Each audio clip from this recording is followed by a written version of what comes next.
Avant de me lancer à parler de ma mère, il faut d'abord que je parle de ma grand-mère maternelle, car c'est d'elle qu'est sortie cette étincelle de vie spirituelle qui a amené toute notre famille à l'évangile de Jésus-Christ. Je n'ai pas eu le bonheur de connaître cette grand-mère remarquable. Étant née 15 ans après mon frère et 12 ans après ma sœur, j'étais une dernière venue et naquis 1 an après sa mort. Nous habitions un tout petit village belge à la frontière française. Il n'y avait certainement pas plus de 1500 âmes dans ce village. Mon père était d'origine française, mais ma mère était d'une vieille famille wallonne. Quant à ma grand-mère, c'était, paraît-il, une femme d'une grande énergie, dotée d'une belle intelligence si ouverte et si compréhensible. Elle était dévorée du zèle de se donner aux autres, et c'est ainsi qu'elle fut ce que l'on appelle la bonne femme du village, soignant les malades avec les différentes plantes qu'elle récoltait elle-même, assistant les mourants, ensevelissant les morts, les veillant, et surtout consolant ceux qui étaient cruellement éprouvés. Aussi était-elle aimée et recherchée dans le village. Elle était extrêmement religieuse. Elle venait d'une famille qui avait donné des prêtres, voire des chanoines, des religieuses qui vivaient dans les couvents de la ville de Tournai, si bien qu'on l'appelait la nonnette, la nonne. Et ce titre fut donné aussi à ma mère, car j'entendis plus d'une fois mon père lui dire dans une discussion « Ah, tu es bien une nonnette », ce qui voulait dire qu'elle avait une forte tête. Ma grand-mère eut 7 enfants, 6 fils et une fille, ma mère. Ses fils ne restèrent pas tous au village. Ils allèrent pour la plupart chercher du travail en France.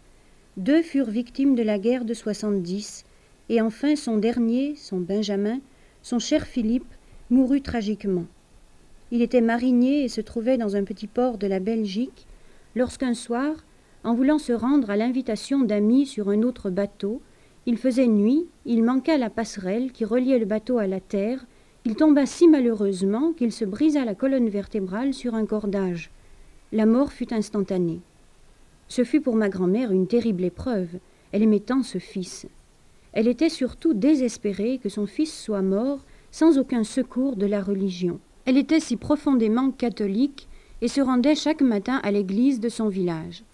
Or elle apprit un jour qu'il y avait un pèlerinage au mont de la Trinité, près de Tournai, en faveur des âmes qui n'étaient pas réconciliées avec leur Dieu. Pour cela, il fallait qu'un membre de la famille se dévoie et fasse l'ascension de ce mont, tout en répétant autant de pater et d'Ave Maria. En montant, le pèlerin pouvait sentir que l'âme inquiète s'accrochait à lui, et qu'en descendant, au contraire, elle le quittait, car dorénavant elle était en paix. Surtout qu'au retour du pèlerinage, on faisait dire une messe de première classe dans l'église du village. Ma grand-mère fit donc ce pèlerinage, mais en rentrant chez elle, et avec le bon sens qui la caractérisait, elle déclara à sa famille qu'elle n'était pas dupe de ce pèlerinage, qu'en effet elle avait eu bien de la peine à grimper ce mont aux pentes abruptes, mais qu'elle n'avait pas du tout senti la présence de son fils bien-aimé auprès d'elle. Pauvre chère grand-mère, elle cherchait de toute son âme un apaisement à ses craintes. Elle fréquentait régulièrement son église, égrenait avec conscience son chapelet, mais elle n'avait pas la paix. Mais Dieu savait qu'elle le cherchait avec sincérité, et c'est alors qu'il se révéla à elle.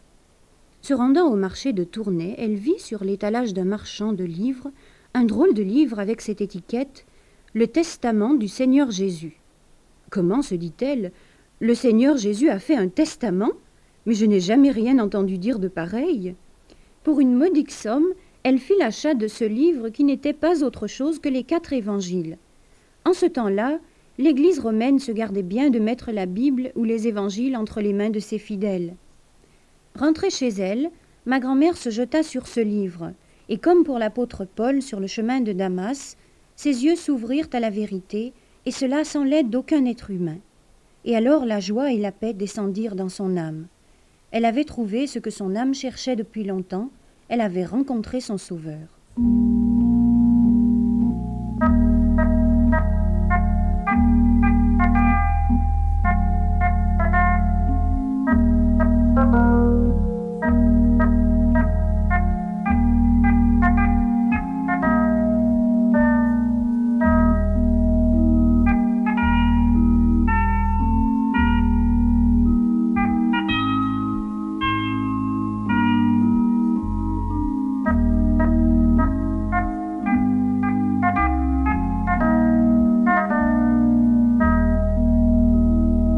Le vieux curé du village, ne la voyant plus venir à la messe du matin, ni le dimanche, vint la visiter et lui dit « Alors, Joséphine, qu'y a-t-il? Tu es malade?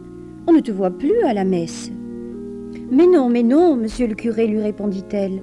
Je ne suis pas malade, mais depuis que je lis un certain livre, j'ai trouvé tout ce que je cherchais depuis des années.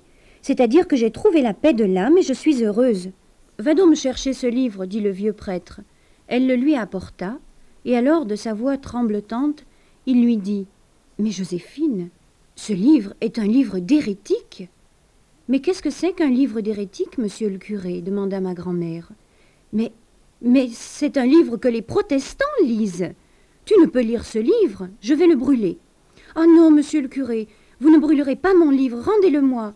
Depuis que je lis ce livre, je suis tout à fait heureuse. Vous savez, monsieur le curé, que j'ai été une fidèle de l'Église. J'ai accompli tous mes devoirs comme vous nous les aviez enseignés, mais jamais je n'ai trouvé de paix comme celle que j'ai maintenant en lisant ce livre. Et je sais qu'il vient de Dieu lui-même. » « Ma pauvre Joséphine, dit le vieux prêtre en se retirant, tu es en train de te damner et tu verras un jour que ce que je dis est vrai. » Ma grand-mère, en accomplissant son devoir de bonne voisine chrétienne, prit froid un jour en rentrant d'avoir soigné une malade. À son retour, elle se vit bien près d'aller vers son Dieu. Alors ses enfants, la voyant décliner, insistaient pour qu'elle acceptât de voir le prêtre, ce qu'elle fit du reste. Mais quand le prêtre arriva avec ses enfants de chœur pour lui administrer l'extrême-onction, et quand elle entendit ces paroles « Retirez-vous de cette chambre et laissez-moi seule avec cette âme qui va vers Dieu », elle eut la force de dire « Non, je ne veux pas que les miens quittent cette chambre. Je suis contente, monsieur le curé, de dire à Dieu « Vous avez été bon pour nous tous. Vous avez essayé de nous communiquer ce que vous saviez, mais je n'ai pas besoin de votre secours pour mourir. » « Mais Joséphine, répondit le prêtre, tu es une pauvre pécheresse, ne l'oublie pas, je t'apporte mon aide. »« Non, répondit-elle, je n'ai pas besoin de votre aide. Je sais que je suis une pauvre pécheresse, mais j'ai appris dans mon livre que par le sang de notre Seigneur Jésus répandu sur la croix, j'ai le pardon de mes péchés. J'ai aussi appris dans ce livre qu'il n'y a pas d'autre intermédiaire entre Dieu et nous que son Fils Jésus-Christ. Et je sais que par lui mes péchés seront pardonnés. » Le pauvre prêtre, atterré, sortit de la chambre de ma grand-mère, persuadé que la pauvre Joséphine était perdue. Non, elle n'était pas perdue, elle était sauvée au contraire, et elle mourut dans la paix en disant à ma mère « Ma fille, c'est à toi que je remets ce livre précieux. Tu auras des souffrances, des tribulations dans ta vie. C'est ainsi de mère en fille dans notre famille. Mais lis ce livre, demande à Dieu de t'ouvrir les yeux comme il l'a fait pour moi. Tu seras consolée, fortifiée et tu seras heureuse. »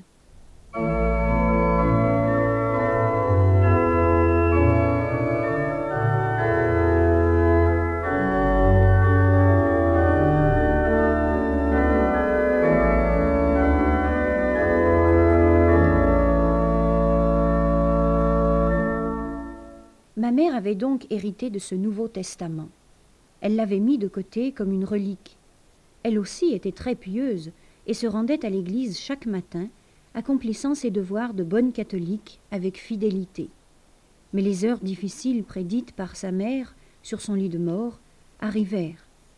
Elle eut des épreuves de toutes sortes, et c'est alors qu'elle pensa au livre confié par sa mère.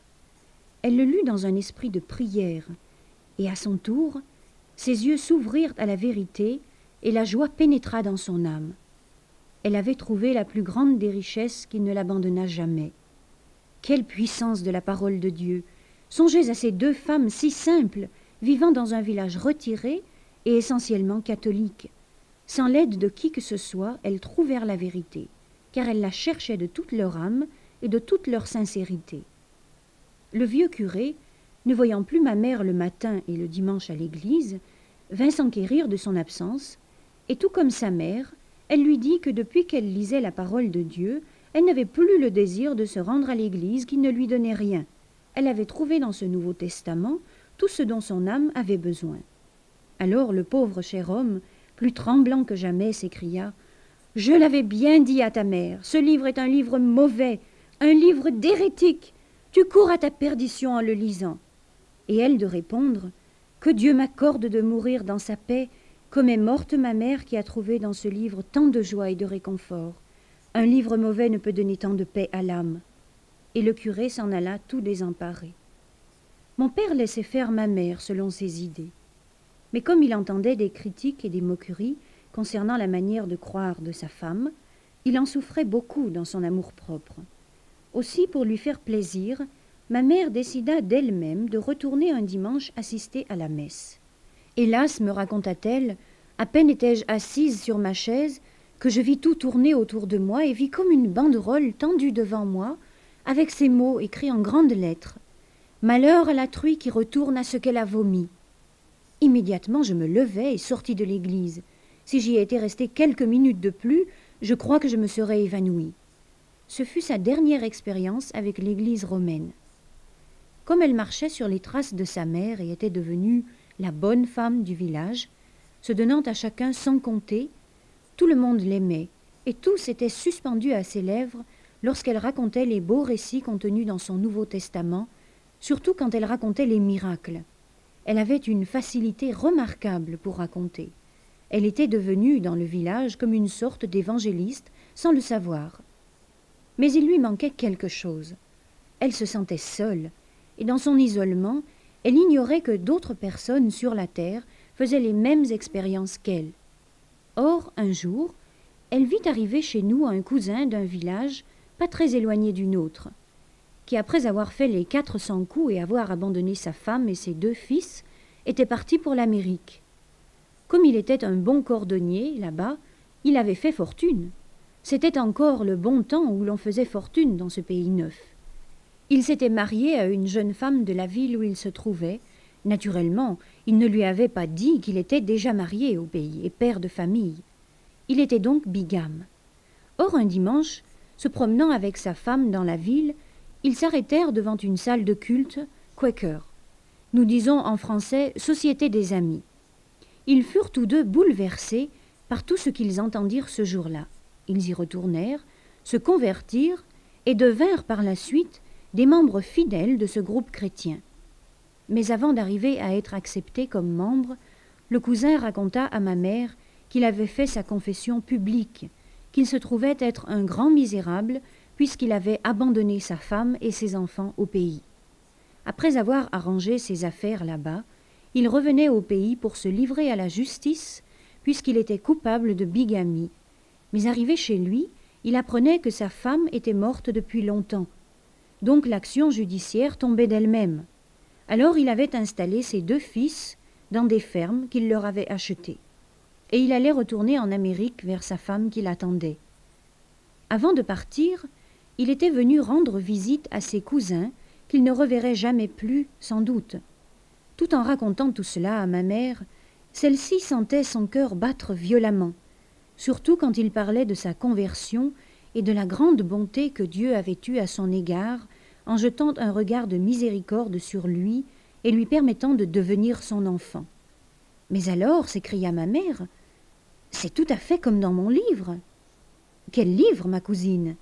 Elle alla chercher son Nouveau Testament et lui raconta comment ce livre était tombé entre les mains de sa mère et ensuite entre les siennes, et combien maintenant elle était heureuse de lire ce livre qui lui donnait tant de joie intérieure.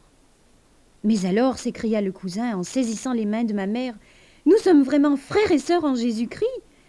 Ce livre, le Nouveau Testament de notre Seigneur Jésus-Christ, c'est la parole de Dieu. En le lisant et en suivant ses préceptes, vous, ma cousine, vous êtes devenue protestante évangélique. » Et il lui expliqua ce que c'était qu'un protestant. De plus, il lui apprit que pas très loin de chez nous, dans un autre village proche de la frontière, il se tenait dans une famille des réunions religieuses dirigées par un pasteur du nord de la France. Ce pasteur n'était autre que le grand apôtre baptiste du Nord, François Vincent. Il venait une fois par mois exhorter un petit groupe évangélique dans le village de Maubray. Chose curieuse, c'était le berceau de la famille de ma mère. Malgré des difficultés sans nombre, de famille, de voyage, on faisait tout à pied dans ce temps-là, elle se rendit à ces réunions qui furent pour elle comme la manne tombée du ciel. Là, elle se sentit en communion d'âme et d'esprit avec ce groupe chrétien, et lorsque le pasteur Vincent vint la voir un jour dans son village, ce fut pour elle le plus beau jour de sa vie. Ma mère me raconta aussi comment elle se fit baptiser.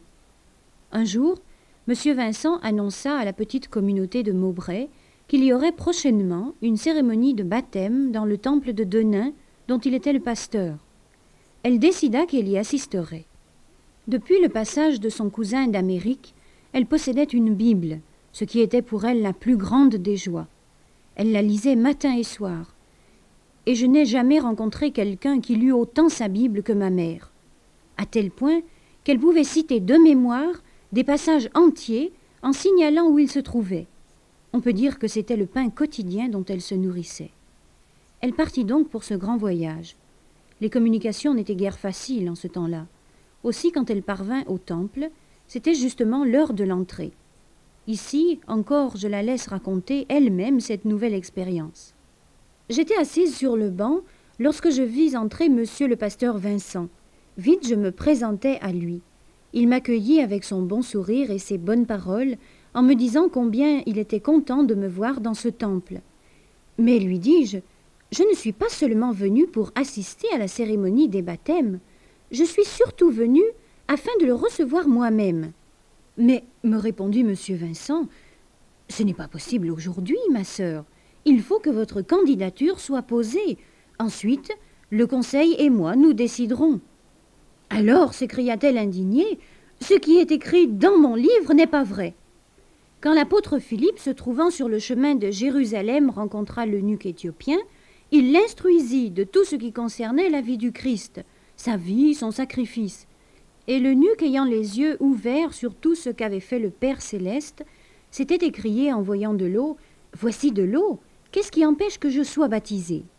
Philippe lui répondit, « Si tu crois de tout ton cœur, cela est possible. » L'eunuque dit alors, « Je crois que Jésus-Christ est le Fils de Dieu. » « Je le sais, c'est dans le livre des Actes, au chapitre 8, les versets 26 à 40. Moi, il y a longtemps que je crois que Jésus-Christ est le Fils de Dieu et qu'il est mon Sauveur. J'ai besoin, au milieu de mon village catholique et isolé, de m'affirmer. J'ai besoin d'une sorte de consécration qui m'unira à d'autres frères et sœurs en la foi. Je vous demande avec instance, monsieur le pasteur, le baptême, afin que je puisse m'affirmer. » Naturellement, le pasteur Vincent, profondément touché de voir une foi si simple et si grande, ne put résister à cette demande.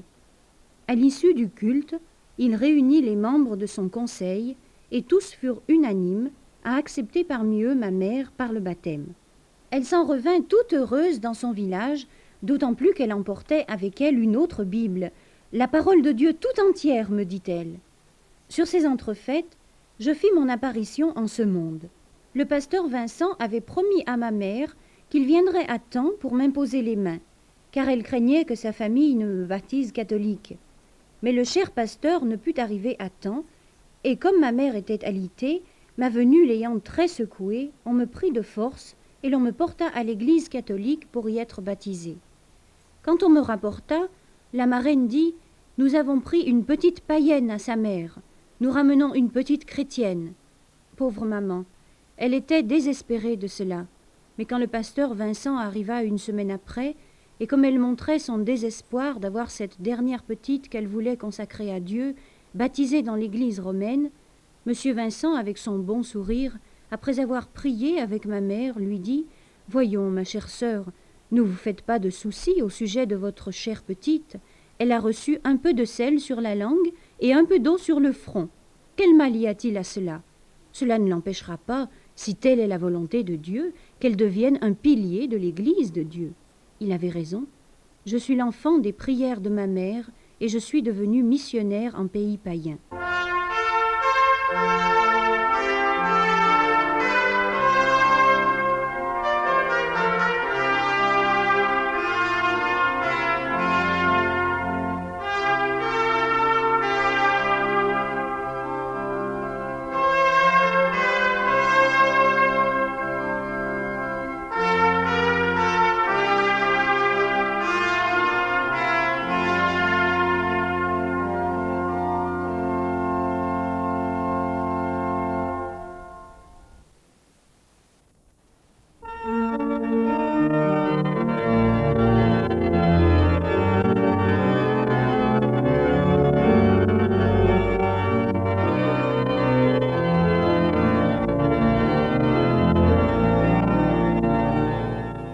Ce fut pour ma mère la période de grande action.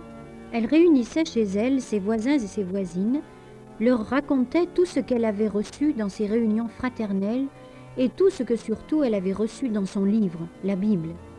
Elle eut un tel succès que le curé du village, un dimanche, l'a mis à l'index du haut de la chaire. Il déclara que dans ce village, dans une certaine maison, une certaine femme, qui était sortie de l'église romaine, répandait un venin qui conduisait les âmes à la perdition. Or, un certain jour, comme je me rendais au village avec ma mère, ma petite main dans la sienne, nous nous sommes trouvés en présence du vieux curé qui souffrait d'une rage de dents. Alors s'adressant à ma mère, il lui dit « Flore, n'as-tu pas un bon remède pour les maux de dents? Je souffre tellement. » Il ne faut pas oublier que ma mère soignait les malades et avait toutes sortes de remèdes pour toutes sortes de maladies. Alors ma mère, qui avait la réplique facile, lui répondit « Mais oui, monsieur le curé, j'ai un bon remède à vous signaler. Il suffirait de vous rendre dans certaines maisons où se trouve une certaine femme qui répand du venin. Elle vous en mettrait un peu sur votre dent et vous seriez guéri. » C'était sa douce vengeance. Le curé, sans en demander davantage, prit un autre chemin. Il avait compris, et ma mère alors de rire de tout son cœur pour la bonne farce qu'elle lui avait jouée. N'empêche que, rentrée à la maison, elle s'empressa de faire porter au vieux prêtre un médicament pour apaiser sa douleur. Mais voilà, tout n'était pas rose pour ma pauvre mère. Mon père, qui ne partageait pas ses convictions et qui était employé au chemin de fer, était de caractère faible. Il se laissait entraîner par ceux qui venaient retirer les marchandises dans la gare.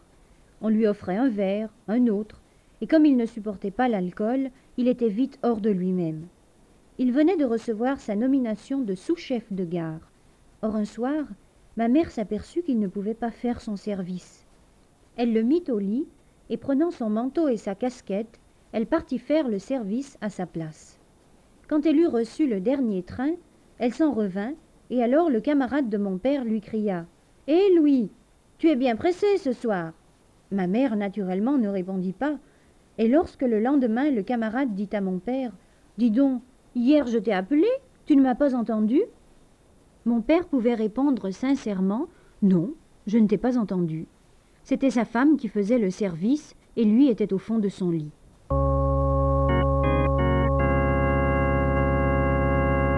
Tout ceci dit, pour vous expliquer que ma pauvre mère souffrait de cet état de choses.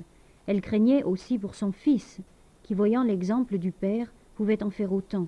Or, comme elle avait appris de M. Vincent, qui se trouvait dans la ville de Caudry, dans le nord de la France, qu'il y avait là un groupe très intéressant de protestants, et que même il y avait un protestant, important directeur d'usine, qui pouvait employer mon père et mon frère, ma mère n'hésita pas, et un beau jour, elle se mit en marche pour la ville de Caudry. Elle fut reçue fraternellement, venant de la part du pasteur Vincent. Et tout de suite, le directeur de l'usine, qui devint par la suite un grand ami de notre famille, promit de donner du travail à mon père et à mon frère. Ma mère revenait donc toute heureuse d'avoir si bien réussi. C'était un jour de carnaval. Comme elle prenait le chemin de notre village après être arrivée à la gare de Tournai, elle s'aperçut qu'elle était suivie par 2 hommes masqués. Le chemin était solitaire, et elle comprit vite que ces hommes la suivaient dans un mauvais but. Alors, après s'être adressée à notre Père céleste, elle lui parlait comme à un ami. Elle se retourna vers ces 2 hommes et leur dit « Je crois, mes amis, que vous me suivez pour me faire du mal, c'est-à-dire pour me prendre ce que j'ai d'argent sur moi. Eh bien, vous vous trompez. Il ne me reste pas grand-chose dans mon porte-monnaie. » Elle leur raconta alors pourquoi elle était allée en France afin de sortir mon père de ce milieu qui ne lui faisait pas de bien, et qu'elle revenait toute heureuse d'avoir réussi à placer sa famille en France. Quand elle eut raconté son histoire avec beaucoup plus de paroles que je ne puis rapporter, les 2 hommes masqués lui avouèrent qu'ils la suivaient pour la dévaliser. Mais touchés par sa sincérité, ils se placèrent chacun à ses côtés, et pendant tout le temps, elle leur parla du Seigneur Jésus, qui avait fait de si grandes choses pour elle.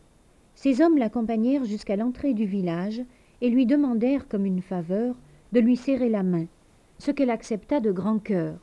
Ils l'assurèrent qu'ils n'oublieraient jamais ce qu'elle leur avait enseigné.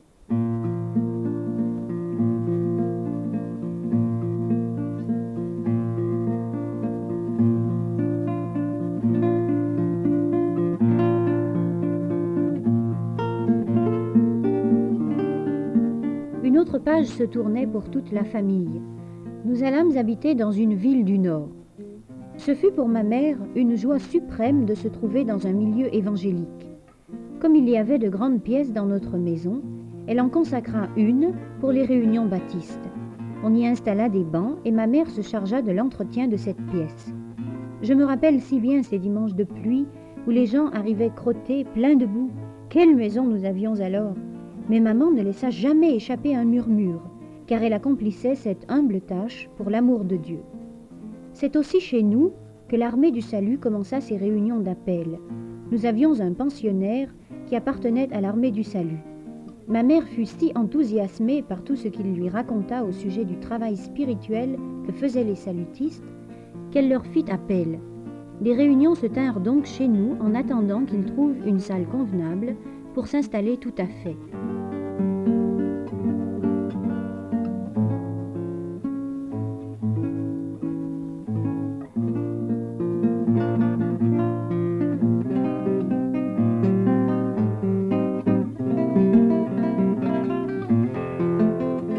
Ma mère était heureuse. Elle avait réussi à amener tous les siens à l'Évangile. Elle pouvait parler librement de son Sauveur, et malgré les épreuves qui furent son partage, elle garda toujours cette joie intérieure qui faisait la force de sa vie. Elle était surtout heureuse de partager sa foi avec mon père. Ensemble, ils lisaient la Bible, priaient.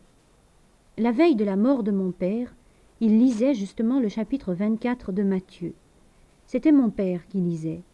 Arrivé au verset 42, où Jésus dit « Veillez donc, puisque vous ne savez pas quel jour votre Seigneur viendra », il s'arrêta, enleva ses lunettes et dit « C'est cependant bien vrai, Flore. Nous ne savons pas quel jour Dieu nous appellera devant lui. Il faut se tenir prêt. » Et ma mère de lui répondre « Bien sûr qu'il faut se tenir prêt. Je suis tout à fait prête.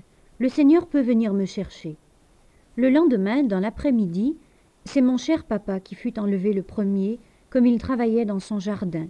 Il fut terrassé par une embolie. Ma mère devait lui survivre plus de 20 ans. Son chagrin fut immense. C'était un couple si heureux, qui s'entendait si bien depuis que mon père s'était donné à Dieu. Après la mort de mon père, une troisième phase de la vie commença pour ma mère. Elle me suivit à Paris, où je travaillais dans l'évangélisation. Là, elle fut pour moi une aide admirable, tenant mon petit foyer avec amour, m'aidant et me soutenant dans les moments difficiles. Je lui ramenais parfois des malheureux ou des malheureuses dans un état impossible à décrire. Elle les faisait manger, les débarbouillait même. Nous n'étions pas riches, loin de là. Nous vivions sur la solde qui m'était donnée par l'œuvre qui m'employait, et nous avions avec nous une nièce, fille de mon père. C'était donc 3 bouches à nourrir. Eh bien, malgré cela, ma mère trouvait le moyen d'aider encore les malheureux que je lui amenais. C'est à ce moment que je lui causais une grande peine.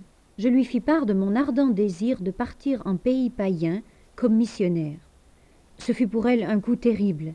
J'étais sa dernière petite, celle avec laquelle elle avait rêvé de finir ses jours, et voilà que je voulais partir si loin d'elle. Évidemment, jamais je ne serais partie sans le consentement entier de ma mère, car je ne conçois pas qu'un chrétien, sous prétexte de suivre sa volonté, passe outre au consentement de ses parents. On ne peut être heureux et béni que dans la mesure où l'on a su respecter la volonté de ses pères et mères. J'attendais donc avec patience. Un jour que nous avions encore abordé ce sujet, je lui dis « Mais maman, tu n'es pas conséquente avec ce que tu as demandé à Dieu. Tu lui as demandé de prendre un de tes enfants à son service, et maintenant qu'il le fait, tu contestes avec lui. » « Mais non, répondit-elle. Est-ce que tu ne travailles pas pour lui ici, dans cette grande ville de Paris, au milieu de tous ces malheureux qui ont besoin d'amour et de bonté ?» Alors tout à coup, j'eus comme une idée qui me vint certainement de la part de celui qui me voulait au loin. Je lui répondis « Mais maman, est-ce que tu as le droit de poser des candidats à Dieu? Peux-tu lui dire « C'est ici que je veux que ma fille travaille pour toi et non pas ailleurs ?» Oh, alors je ne l'oublierai jamais. Son visage prit un air d'angoisse extraordinaire. Puis tout de suite, il reprit son calme, et c'est d'une voix tranquille et paisible qu'elle me dit « Tu as raison, ma fille. Je n'ai pas le droit de poser des conditions à Dieu. S'il t'a choisi pour aller porter sa parole chez les païens, va, tu dois lui obéir. »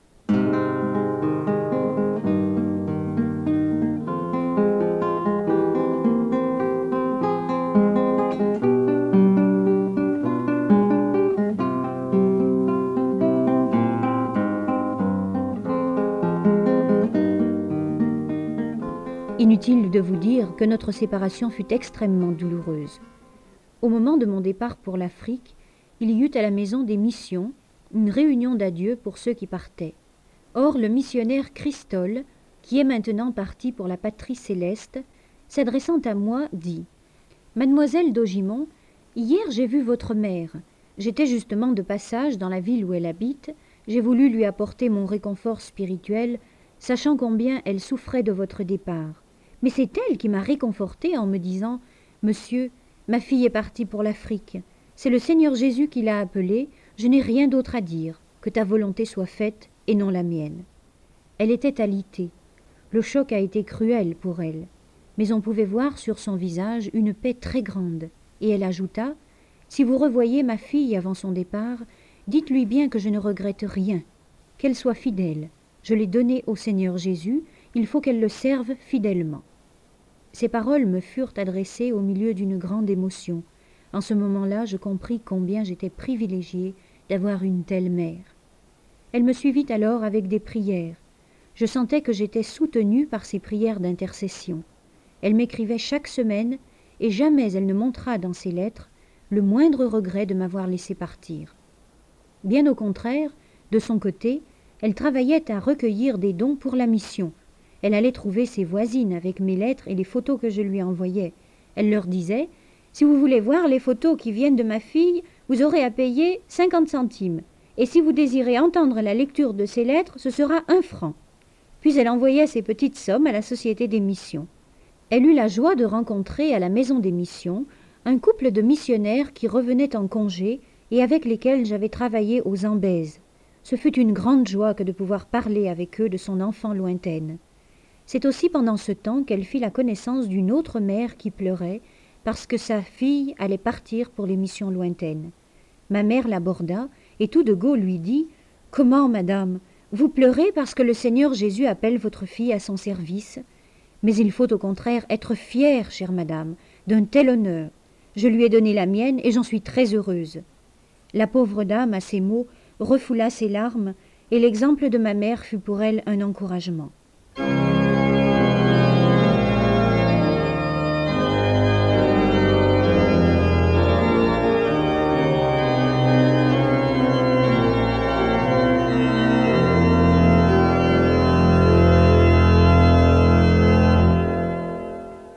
Hélas, après 2 ans, la Grande Guerre éclata et ma mère fut bloquée en Belgique chez mon frère. Nous fûmes alors sans nouvelles l'une de l'autre pendant 4 ans.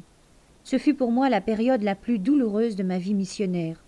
Mais ceci est une autre histoire que je vous raconterai peut-être un jour. Pendant ce temps si long et surtout pendant ces années si cruelles pour ceux qui devaient supporter l'occupation, les miens souffrirent beaucoup de toutes sortes de privations. Et ma chère mère surtout, car elle se privait pour ses petits-enfants qui avaient si faim. Ne pouvant plus m'écrire, elle se mit à rédiger un journal sous forme de lettres qu'elle m'adressait. Là j'ai pu comprendre tout ce dont ils avaient souffert. C'est là que je lus aussi qu'elle tomba gravement malade et que le docteur n'avait guère d'espoir de la sauver tant elle était faible. Alors s'adressant un matin au docteur, elle lui dit « Vous croyez que je vais mourir, docteur ?»« Non, non, ne croyez pas cela. J'ai prié mon Père céleste auquel j'ai donné ma fille pour qu'elle aille vers les païens. Je lui ai demandé de la revoir et je sais que mes prières seront exaucées. » Et en effet, Dieu exauça ses prières et après 7 ans et demi de séparation, nous nous retrouvâmes. J'avais une année de congé et je devais aussi faire de la propagande missionnaire. Ne sommes-nous pas les commis voyageurs de Dieu? Je partais sans cesse et c'était dur pour ma mère de me voir toujours partir, alors qu'elle avait espéré que je resterais avec elle. Quand le moment de repartir pour l'Afrique arriva, ce fut encore un nouveau sacrifice pour elle, à tel point que le matin même de mon départ, en descendant de sa chambre, elle eut une syncope, tant elle souffrait sans rien dire. Alors, bouleversée par tant de douleurs cachées, je lui proposai de rester et de chercher du travail d'évangélisation en France. Mais elle se redressa avec force et me dit d'une voix énergique « Non, ma fille, il faut partir. N'oublie pas que celui qui met la main à la charrue et regarde en arrière n'est pas digne d'être le disciple de Jésus. Va là où Dieu t'appelle. » Et je repartis, et pendant de longues années encore, elle me suivit dans mon travail. Puis vint le moment où Dieu l'appela vers lui. J'étais justement en congé, et j'ai pu la soigner et lui fermer les yeux. Là encore, ses prières avaient été exaucées, car elle avait demandé à Dieu que je puisse lui fermer les yeux. Nous entourions son lit de mort, mon frère et sa femme, et moi-même. Elle qui aimait tant chanter des cantiques nous demanda de lui chanter « De Canaan, quand verrons-nous le céleste rivage ?» C'était son cantique favori. Très émus, la gorge serrée, nous commençâmes par lui chanter les 2 premiers versets. Mais le cœur serré, nous ne pouvions plus chanter. Alors elle, pour nous encourager, reprit d'une voix ferme, haletante, elle partait d'une congestion pulmonaire, « Vêtus de blanc, les rachetés de Christ verront la gloire. » Et nous dûmes continuer. Puis elle s'éteignit. Elle avait 83 ans. Ma mère laissait derrière elle des traces bénies. Très énergique et très volontaire, elle avait été pendant toutes ces longues années un véritable chef de famille. Tous ses petits-enfants savent tout ce qu'elle a fait pour eux, les sacrifices qu'elle s'est imposés pour eux pendant leur enfance, et surtout pendant la terrible guerre de 1914. Mais elle a été bénie dans ses efforts, ses prières ont été exaucées. Moi, il y a 40 ans que je travaille parmi mes frères et sœurs africains, et 2 de ses petits-enfants travaillent dans l'évangélisation en Belgique.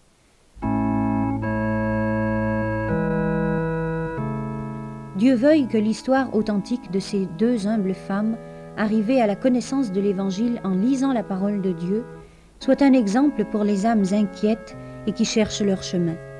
Puisse-t-elle puiser dans le saint livre de Dieu ce dont leur âme a besoin. En terminant, il m'est doux de citer ces 2 versets de cantique que ma chère mère aimait tant. « Je suis à toi, gloire à ton nom suprême, ô mon Sauveur, je fléchis sous ta loi. Je suis à toi, je t'adore et je t'aime, je suis à toi. En te trouvant, j'ai trouvé toute chose, et ce bonheur m'est venu par la foi. C'est sur ton sein qu'en paix je me repose, je suis à toi, je suis à toi. »